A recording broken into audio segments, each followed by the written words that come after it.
Hey guys, Rochelle here with Amethyst Ascension. If you are new here, welcome. And if you are returning, thank you so much for joining me again.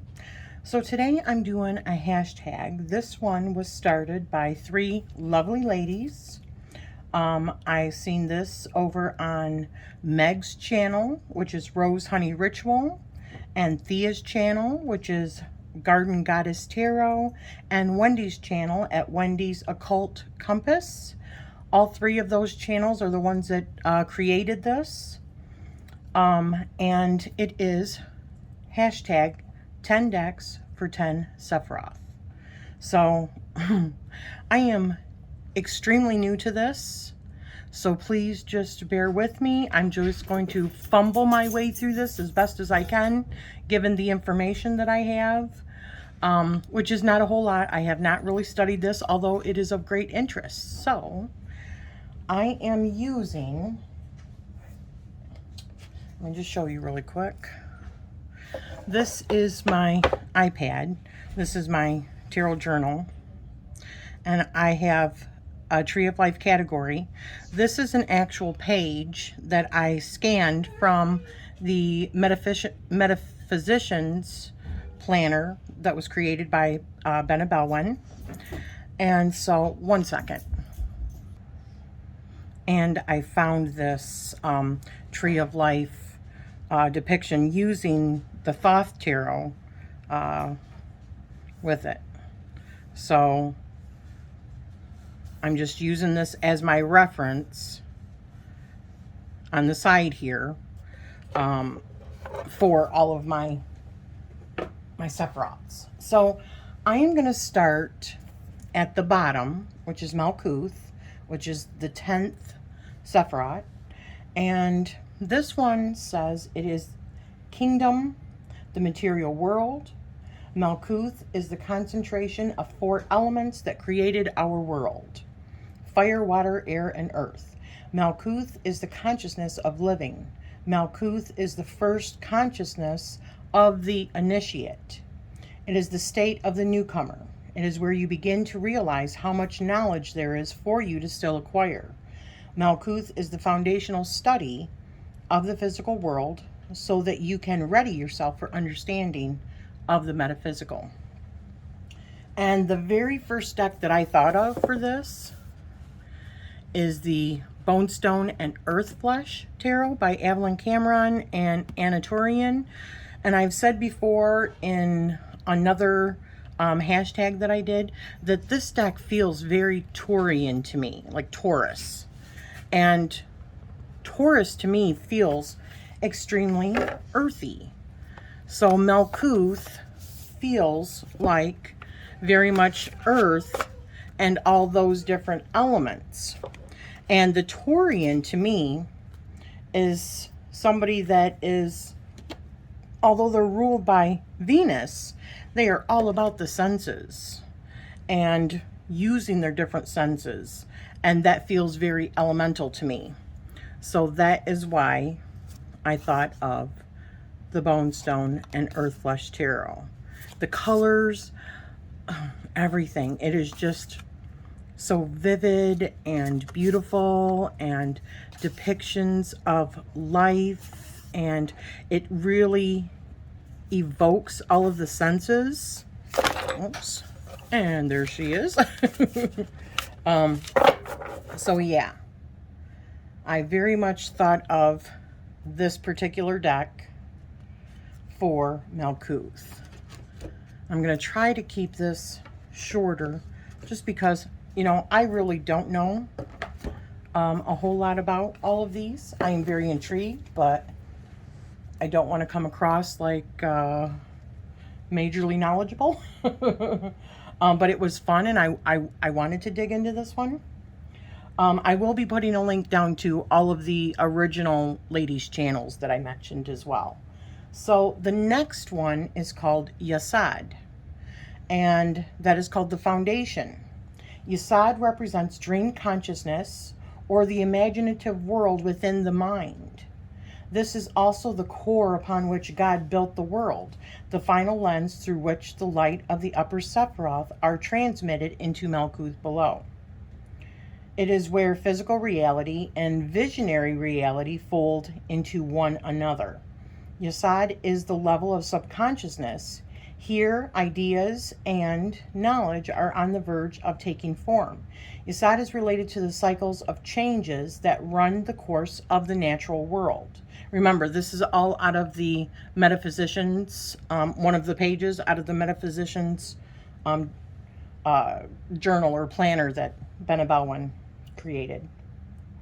It is about the seasons, the cycle of life, and access to the nonlinear continuum of space-time. Yesod is the source from where magic begins to take form toward manifestation. So I thought of the Dreamkeepers Tarot because it feels very much like the dreams. Obviously, hence the name.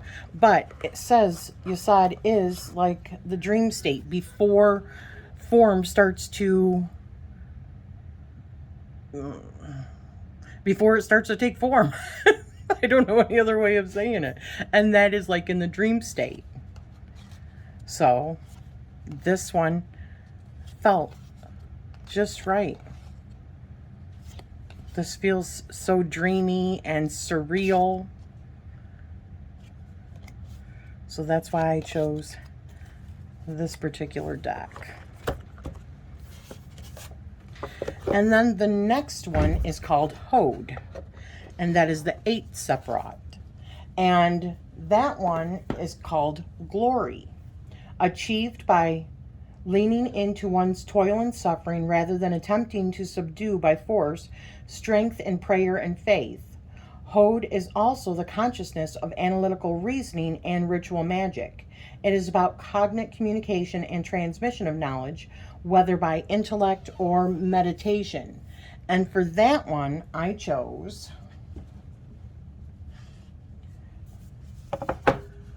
the Spirit Keepers Tarot, because this one feels like not only is this, and I thought about this for another one also, but I chose this one for Hod. And this one feels like it's definitely also a very occult, very spell-oriented and protection-oriented information, different cultures, that kind of ritual deck, because she's got archangels in here, she's got seals and protections. This is like a practitioner's deck. I mean, you can definitely use this in magic as well. So I definitely thought of it for Hod, and having that, you know, strength in your faith, and also very much about analytical reasoning as well, and ritual magic. And just this deck just felt right. Although I did think of this deck for another one as well, which I believe was Chokmah. Sorry if you can hear Oliver. So the 7th Sephiroth is Netzach, and that is victory. It is eternity, to endure, strength gained by withstanding suffering and coming out the other side, fortitude. Netzach is a consciousness of selflessness, optimism, and faith. It relates to emotional connections. It is a collective consciousness as an awareness that we are all one. This is the realm of fairies and sprites, where there is much creativity, thriving arts, and innocence. And for me, that had to be the Tarot of the Sidhe. I love this deck. It is definitely one of my soul decks, because I feel like I have definitely, it's made such a huge impact on my life. And I feel like I can actually enter into the world of the Fae through this deck. As a matter of fact, that is the Great Glyph, which is the portal. But not just that. Although I love this deck so much, and it definitely feels like being in that world, experiencing, I mean, like, This card has stalked me for so long. And the Ten of Wands, doesn't it kind of give like another look, almost like a bridge, you know? So, I also love this though because of like the Ten of Wands. Let me find it in here because I want to read, because this is in the all the minors have poems for each. Warrior 10. Who thinks of the sacrifice as they cross? Who weeps for knowledge of the bridge's loss? He knows the task is worth the pain. His suffering is for a greater gain. I mean, wow. So not only am I entering... Sorry, guys. It's so difficult to record anything because of these dogs. Always. So, not only can I enter into this world of the Fae and the She and experience and communicate with them, but I also see the world through the poems as well. Just, I love this deck so much. So I definitely thought of it for Netzach. So the next one we have is Tiferet. And that one says beauty. Tiferet is heart-centered consciousness and the quest for harmony, balance, and equilibrium. Glory and splendor manifested. Tiferet is an elevated consciousness of beauty and magnificence. It is the residence of ascended masters and therefore a consciousness of spiritual teaching. To gain access to those teachings of ascended masters, devote yourself to service, to intend there to be light, and to then manifest and bring forth that light. 8 paths lead to Tiferet. And this really made me think of like the 8 paths of, or the 8-fold path in Buddhism, and made me think of this particular deck, the Sacred India Tarot, because there's also, Indian mythology, but also like stuff about Buddha's life. One of the suits in here is all about Buddha's life. So let me just show you just a few. So this definitely made me think of Tiferet.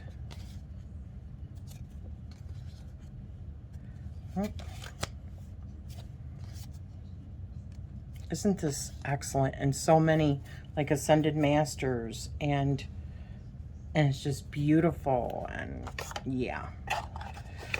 So the next one is Gevarah, and that's the 5th Sephiroth.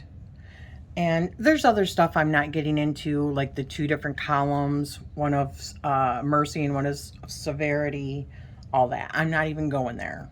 The other videos really touch on that much better than what I could. So Gevarah, 5. Strength. Gevarah is the power to create change. The great fire of God, the might of divinity. It represents an active intelligence.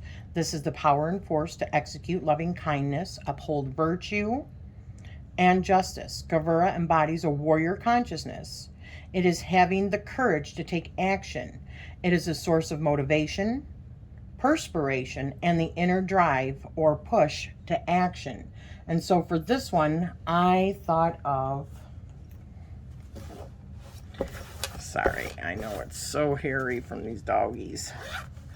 The Real Sky Astrology. The reason I thought about this is because, listen, anytime that I do any kind of stuff about astrology on my channel, well, namely Real Sky Astrology and or True Sidereal, I get backlash. I get thumbs down because people just don't like that it is not one of your traditional astrologies, systems, and I'm sorry about that, but this deck, being introduced to this deck, changed my perception of, you know, it brought about change for me in a big way about astrology and understanding, because I thought Western astrology was like the only astrology. Well, I mean, not the only astrology. At this point, it wasn't the only one. I had learned about Vedic after Western, and I've always known about Chinese, but I just never really followed that. I always thought that Western was what was in the sky.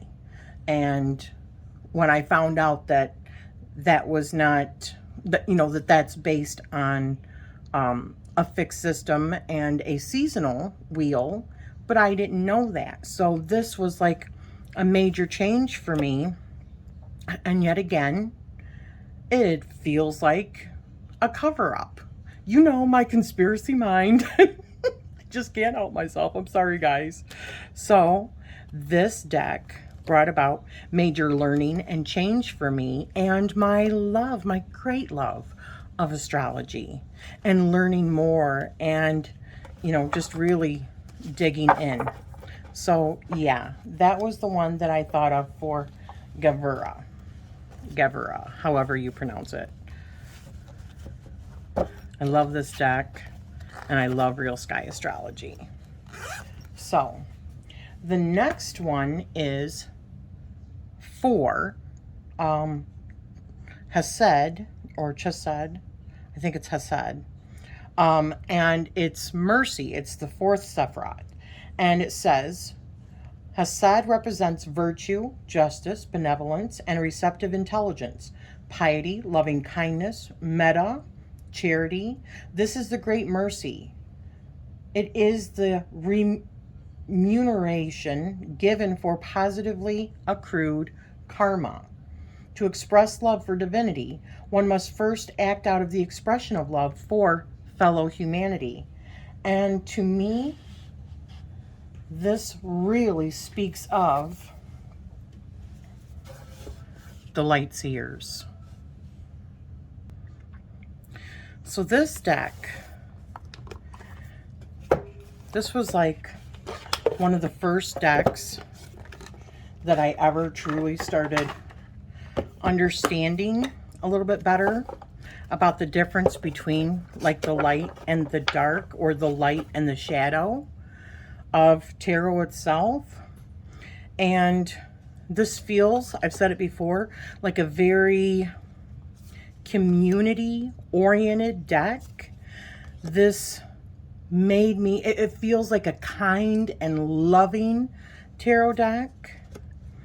I mean, gosh, look at that. What did it say? Yeah, humanity, the love for fellow humanity. This feels like this deck. I feel like I have grown more, how do I say this? Spiritually, emotionally, since I started working with this particular deck. It has brought so much joy to my life. So, yeah, I thought about this one for Hesed. Okay, so the next one is 3, Sephiroth 3, which is Binah, and that one is understanding.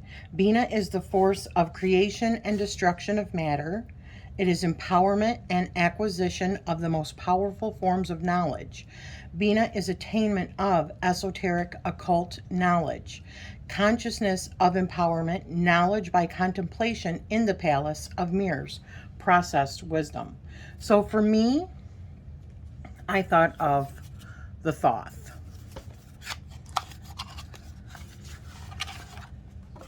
I feel like this artwork is so, I'm doing a study with this deck, that's why they're all in order. It's so expansive to me. It's not so, I mean, it's very symbolic to me, which symbols really, rather than actual depictions of what it's supposed to mean, the symbolism makes me feel like that there's just more hidden occult knowledge here to explore. It feels like you could explore this deck forever. So this is why I thought of Binah and understanding. So there. The next one is Sephiroth 2, which is Chokmah. This one is called Wisdom. Chokmah is the force of moment toward understanding the divine God. It is the active, conscious quest towards attainment. To understand axiomatic truth, Chokmah is one transcended step beyond knowledge. It blends compassion with knowledge for wisdom, for application of knowledge in a way that will be harmonious with all. Now, I was going back and forth between two different decks for this particular Sephiroth. One of them was the Journey of the Sacred Bee, because this feels like it is also showing, and I know this is weird because I'm not an animal person, but I don't look at this deck like it's an animal deck. It's more like how the sacred bee, that journey of the sacred bee, and what that bee, that its journey, what it actually brings to the world, which is, it feels a whole lot different than a tarot animal deck. It's like bigger picture kind of stuff, and it's also like stuff that unless you are researching it, you don't know, and then you put heart to it. So where I used to be afraid of bees, now I'm just like, you know, try to get out of their way, because I understand that they have a very important role in the ecosystem of our planet. So I thought of this one, and because it is the journey and you're following the journey, just like the tarot, but on a different scale of just humans, I suppose. And the other one that made me think of that was Vision Quest, because both of these decks feel like more than just knowledge. They feel like they are shamanic journeys. Vision Quest, which is one that I'm working with right now, it makes me think of, you know, when I've seen Native American movies and stuff like that, when they go on like when they go on their shamanic journeys, and there's bigger picture stuff. I mean, I guess I don't know how to put it into words, but it's just a beautiful journey of life and all of the different components, and you know what they honor and why they honor it and how they honor every part of it. You know, it just feels very much more about not just the knowledge, but applying that knowledge in like a shamanic journey. So I thought of both of these decks.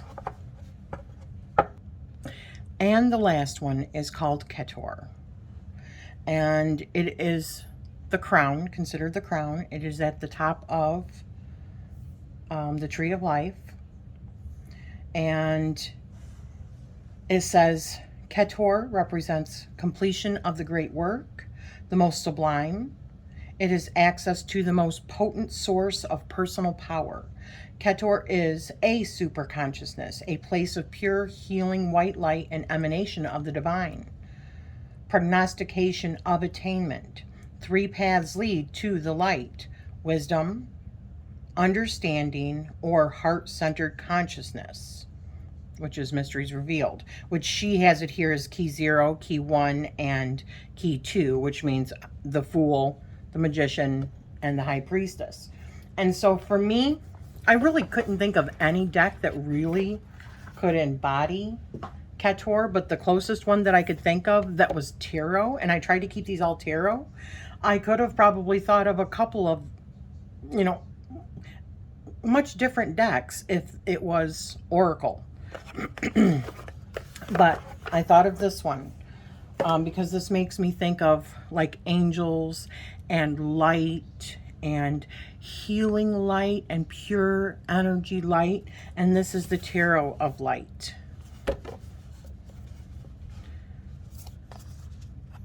The divine order, see? And this is by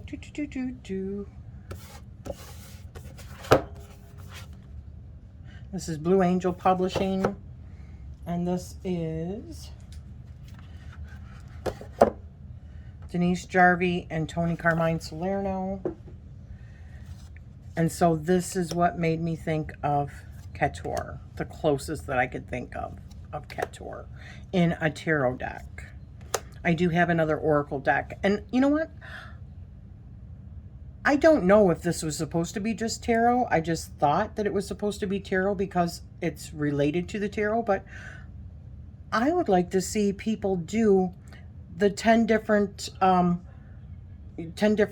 oracle decks for 10 Sephiroth. But just putting it out there because I love oracle so much.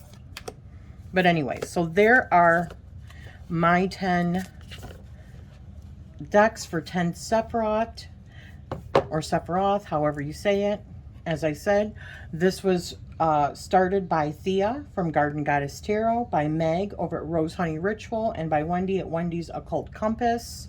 I have seen a few other ones, and I plan on watching those as well because I do find this extremely interesting and another area that I would like to dive into eventually. Not now, but eventually. So, I hope you guys have enjoyed this. I hope you also join in, and I am sending you love always. Thank you so much.